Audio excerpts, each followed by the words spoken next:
Thank you. Right, here's some water if you need that. It's down there. Okay, so we've got a full house here of entrepreneurs, business people, all eager, willing to hear what you've got to say. Let's start off. I mean, do you consider yourself an entrepreneur? I consider myself very entrepreneurial in spirit. I inspire entrepreneurs. I believe in it. I look back to the best times in my life. They were very open to entrepreneurship. Even when I worked for a company, I was still at night working on my own projects all the time. On the other hand, I was doing it for fun. I wasn't doing it to start a company. So I don't consider myself so much the business side of entrepreneurship as much as I'm interested in new technology, what it can do, the magic of hooking things up or trying them out. And if I think of a new way, oh yes, give it to somebody else. Or many times over 5 years before Apple Computer, Steve Jobs would come into town, see something I had created largely for fun, and he would turn it into money.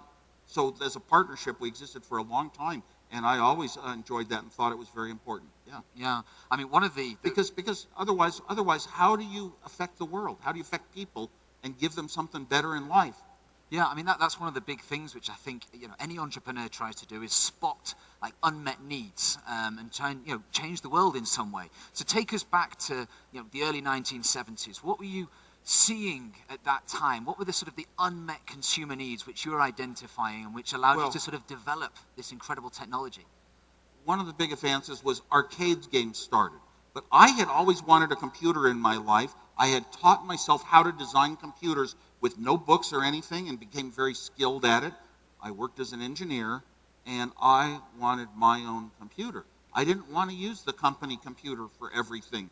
I wanted to type in my own programs and solve my engineering problems, and I paid attention to when it was possible to get all the parts at a price I could afford that made a useful computer. I was going to build it. I mean, the fact is, it turned out to be nobody thought computers in the home were ever going to be a market.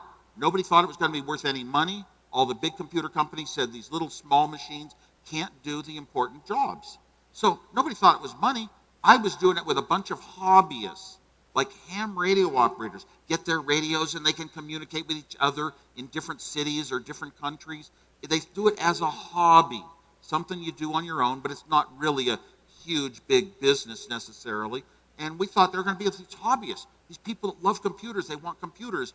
And I had the knowledge and ability to build the first one and show it off. And so did I think of starting a company? No, there were so few people in the world that would ever buy one of these things that I gave away my design for free. This is before Steve Jobs knew about it. Then he came into town, and I took him to a club, and he saw me demonstrate my little computer, and he said, we should start a company, that we should sell this and turn it into money. And that was how Apple started.